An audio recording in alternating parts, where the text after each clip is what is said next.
नमस्कार दोस्तों, bright academy के इस यूट्यूब चैनल पे मैं आप लोगों का एक बार स्वागत करता हूं। आज हम लोग पढ़ेंगे हिंदी। हिंदी का जो अगला लेक्चर होगा स्वर। स्वर से संबंधित आइए देख लेते हैं।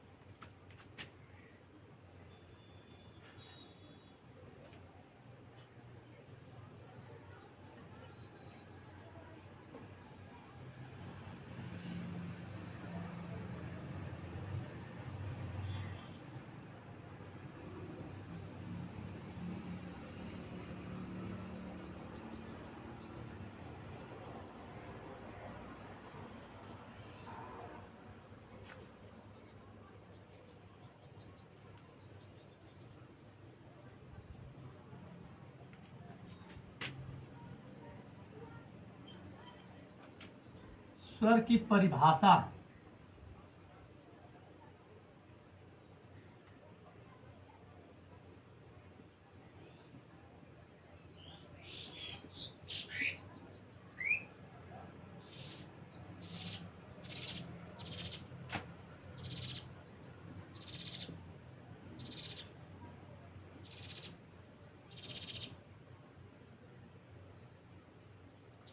स्वर की संख्या जानेंगे।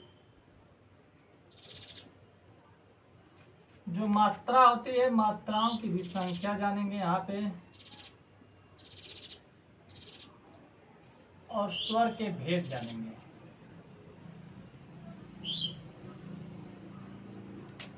सबसे पहले इसकी परिभाषा देखेंगे, उसकी संख्या देखेंगे स्वर की, फिर मात्राओं की संख्या देखेंगे, फिर भेद देखेंगे।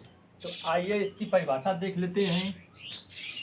कहा जाता है कि जिस ध्वनि के उच्चारण में किसी अन्य वर्ण की सहायता न लेनी पड़े उसे स्वर कहते हैं। जिस ध्वनि के उच्चारण में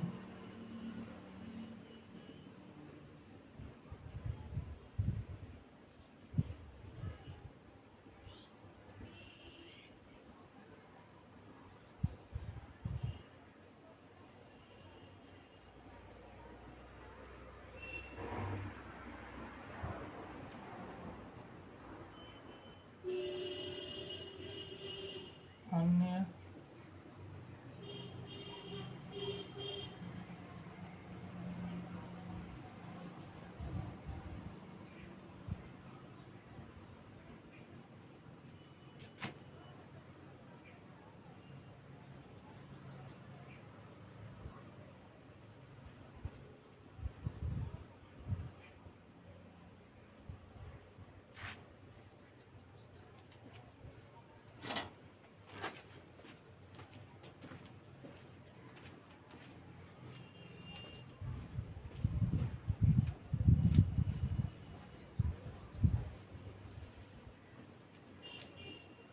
जिस ध्वनि के उच्चारण में किसी अन्य वर्ण की सहायता न लेनी पड़े उसे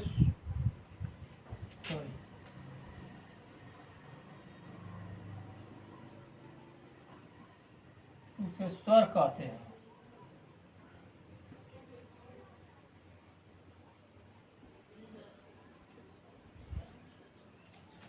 जिस ध्वनि के उच्चारण में किसी अन्य वर्ण की सहायता न लेनी पड़े उसे स्वर कहा जाता है या स्वर कहते हैं। स्वर की जो संख्या होती है वो 11 होती है। इसकी मात्राओं की जो संख्या होती है वो 10 होती है। और स्वर के जो भेद होते हैं वो 3 होते हैं। तो जो संख्या होती है आइए उसको देख लेते हैं। स्वर की संख्या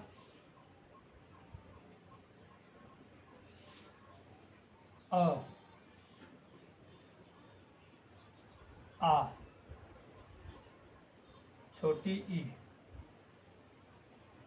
बड़ी ई, छोटा ऊ, बड़ा ऊ, री, ए, आई, ओ, औ। स्वर की संख्या बताए हैं 11 होती है। अ आ, छोटी ई बड़ी ई, छोटा ऊ बड़ा ऊ, री, ए ऐ, ओ औ।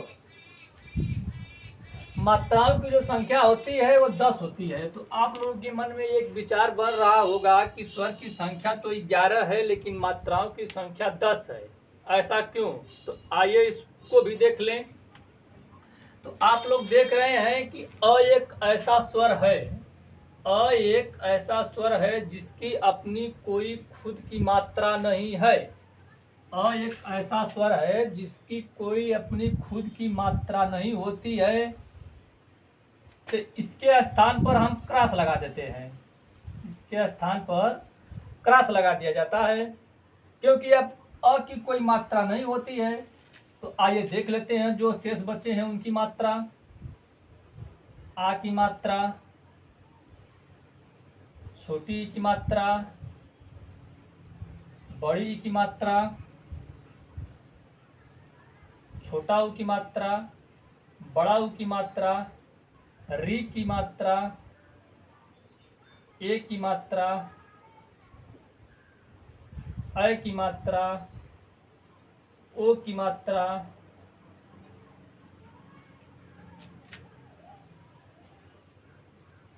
औ की मात्रा।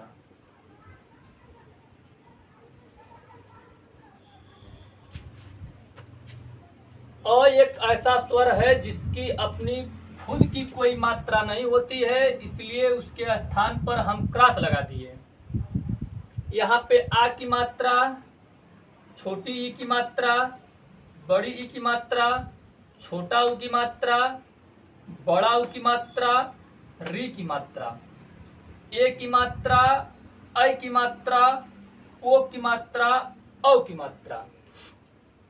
आइए देखते हैं 1 2 3 4 5 6 7 8 9 10 मात्राओं की संख्या 10 हो गई और स्वरों की संख्या जो है 11। इसको भी काउंट कर लें 1 2 3 4 5 6 7 8 9 10 11। अब इसके भेद के बारे में चर्चा कर लिया जाए। भेद तो इसके 3 होते हैं लेकिन कौन कौन से होते हैं आइए उसके बारे में देख लिया जाए भाई, ये भी तो जानना जरूरी है ना।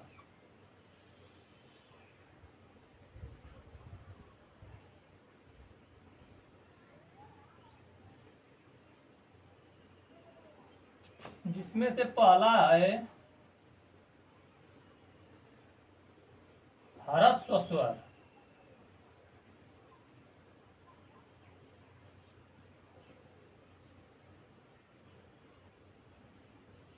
वहीं दूसरा जो है वो दीर्घ स्वर है,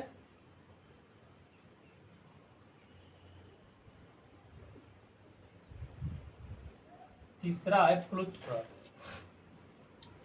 ह्रस्व स्वर, दीर्घ स्वर, प्लुत स्वर। ह्रस्व को ह्रस्व क्यों कहा जाता है, दीर्घ को दीर्घ क्यों कहा जाता है, प्लुत को प्लुत क्यों कहा जाता है? जब इसको हम पूरा डिस्क्रिप्टिव जब पढ़ाएंगे तो इसके बारे में बताएंगे। फिलहाल ये छोटी छोटी बातें थी जो इसको यहाँ हम बता दिए। तो आइए एक बार और इसका रिवीजन कर लें। स्वर की परिभाषा, कहा जाता है कि जिस ध्वनि के उच्चारण में किसी अन्य वर्ण की सहायता न लेनी पड़े उसे स्वर कहते हैं। वही इसकी संख्या से संबंधित जो प्रश्न आता है कि स्वर की संख्या कितनी होती है, तो स्वर की संख्या आप लोग देख रहे हैं कि स्वर की संख्या 11 है। अ आ, छोटी ई बड़ी ई, छोटा ऊ बड़ा ऊ, री, ए ऐ, ओ औ। वही इसकी मात्राओं से संदर्भ में जो प्रश्न पूछता है कि मात्राओं की संख्या कितनी होती है, तो मात्राओं की संख्या आप लोग देख ही रहे हैं कि 10 होती है। जिसमें से अ एक ऐसा स्वर है, अ एक ऐसा स्वर है जिसकी अपनी कोई खुद की मात्रा नहीं होती, उसके स्थान पर हमने लगा दिया क्रॉस। आ की मात्रा, छोटी ई की मात्रा, बड़ी ई की मात्रा, छोटा ऊ की मात्रा, बड़ा ऊ की मात्रा, री की मात्रा, ए की मात्रा, ऐ की मात्रा, ओ की मात्रा, औ की मात्रा। वही इसके भेद के बारे में जब पूछता है कि स्वर के भेद कितने होते हैं, तो स्वर के 3 भेद होते हैं जो आप लोग देख रहे हैं, जिसमें सबसे पहले ह्रस्व स्वर, दीर्घ स्वर, प्लुत स्वर। तो आइए देख लेते हैं कि इस पर प्रश्न कैसे डिजाइन करेगा, किस तरह से प्रश्न पूछा जाएगा। प्रश्न पूछेगा कि जिस ध्वनि के उच्चारण में किसी अन्य वर्ण की सहायता न लेनी पड़े उसे कहते हैं। जिस ध्वनि के उच्चारण में किसी अन्य वर्ण की सहायता न लेनी पड़े उसे कहते हैं। नंबर 1 विकल्प ए में दे देगा मात्रा, बी में दे देगा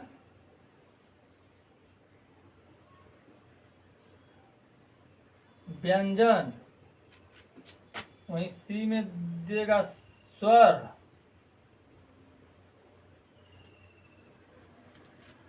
और डी में दे देगा उपरोक्त सभी।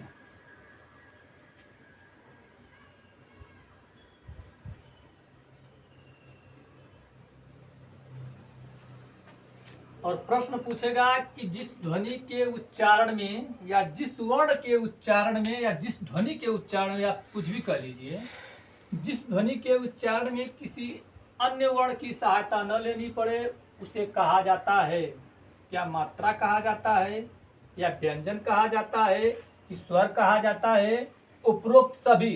तो आप लोग देख रहे हैं कि स्वर की परिभाषा ही है कि जिस ध्वनि के उच्चारण में किसी अन्य वर्ण की सहायता न लेनी पड़े उसे हम लोग स्वर कहते हैं।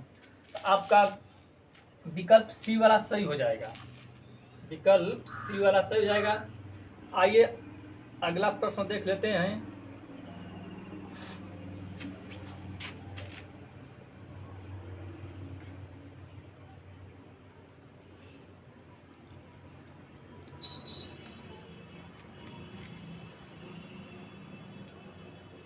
अगला प्रश्न ये है कि पूछेगा कि स्वर की कुल संख्या कितनी होती है। हिंदी में स्वरों की कुल संख्या होती है 9, 10,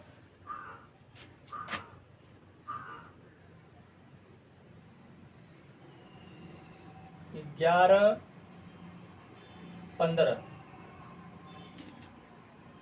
हिंदी में स्वरों की कुल संख्या होती है 9 होती है, 10 होती है, 11 होती है, या 15 होती है। तो आप लोग भली भांति जान रहे हैं, देख रहे हैं कि हिंदी में जो स्वरों की कुल संख्या है वो है 11। हिंदी में जो स्वरों की संख्या है वो 11 है। इस तरह से आपका विकल्प सी वाला सही हो गया। अगला प्रश्न पर बढ़ते हैं कि पूछता है कि हिंदी में जो स्वर होते हैं उनकी मात्राओं की कुल संख्या कितनी होती है। हिंदी में जो स्वर होते हैं उनकी मात्राओं की कुल संख्या कितनी होती है। विकल्प में 9, 10, 11, 12। तो क्या हिंदी में मात्राओं की संख्या 9 होती है, या 10 होती है, या 11 होती है, या 15 होती है। तो आप लोग देख रहे हैं कि हिंदी में जो मात्राओं की संख्या होती है वो 10 है, क्योंकि अ एक ऐसा स्वर है जिसकी अपनी कोई खुद की मात्रा नहीं होती, इसलिए हिंदी में स्वरों की जो स्वर के मात्राओं की जो संख्या होती है वो 10 होती है। आइए इसके अगले प्रश्न की तरफ बढ़ते हैं।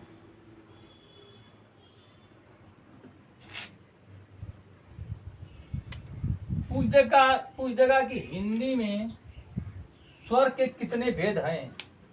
पूछेगा कि स्वर के कितने भेद होते हैं, स्वर के कुल कितने भेद होते हैं। विकल्प 2, 3, 4, 5। हिंदी में स्वर के कितने भेद होते हैं। 2 होते हैं, 3 होते हैं, कि 4 होते हैं, या 5 होते हैं। तो आप लोग देख रहे हैं कि स्वर के जो भेद है वो 3 है, जिसमें से ह्रस्व, दीर्घ, प्लुत। तो आप लोगों का विकल्प बी वाला सही हो गया। आइए अगले प्रश्न की ओर बढ़ते हैं। अगला प्रश्न ये है कि पूछता है कि हिंदी में कितने ऐसे वर्ण हैं जो स्त्रीलिंग के अंतर्गत आते हैं। हिंदी में कितने ऐसे वर्ण हैं जो स्त्रीलिंग वर्ण के अंतर्गत आते हैं। 2, 3 4 5। तो पिछले लेक्चर में हम आप लोगों को बताए हैं कि हिंदी में जो वर्ण होते हैं उनमें से 3 ऐसे वर्ण है जो स्त्रीलिंग के अंतर्गत आते हैं। 3 ऐसे वर्ण है जो स्त्रीलिंग के अंतर्गत आते हैं, जिसमें से पहला है ई, बड़ी ई, री। हिंदी में 3 ऐसे वर्ण हैं जो स्त्रीलिंग के अंतर्गत आते हैं, जिसमें से छोटी ई, बड़ी ई और री। तो इसको अच्छी तरह से नोट बना लीजिएगा। आइए अगले प्रश्न की तरफ बढ़ते हैं।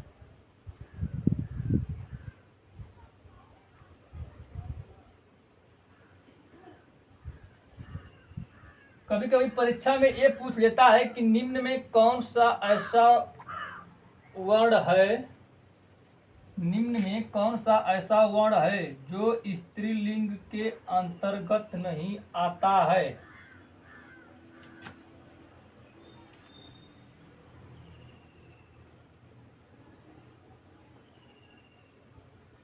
कौन सा ऐसा वर्ण है जो स्त्रीलिंग के अंतर्गत नहीं आता है, या कौन सा ऐसा वर्ण है जो निम्न में भिन्न है या अलग है। तो स्त्रीलिंग वर्ण भी बताए हैं कि छोटी ई, बड़ी ई और री को हम लोग स्त्रीलिंग वर्ण कहते हैं, और जो है वो पुल्लिंग के अंतर्गत आता है। तो हिंदी में निम्न में कौन सा ऐसा वर्ण है जो स्त्रीलिंग के अंतर्गत नहीं आता है भाई। तो अ है जो स्त्रीलिंग के अंतर्गत नहीं आता है।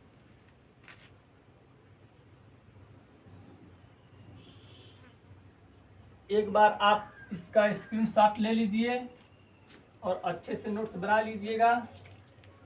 उम्मीद करते हैं कि ये वीडियो आपको बहुत पसंद आई होगी। अगर ये वीडियो पसंद आई है तो लाइक करें, शेयर करें, कमेंट करें, चैनल को सब्सक्राइब करें। इसी के साथ साथ हम लेते हैं आप लोगों से विदा। Thank you. जय हिंद।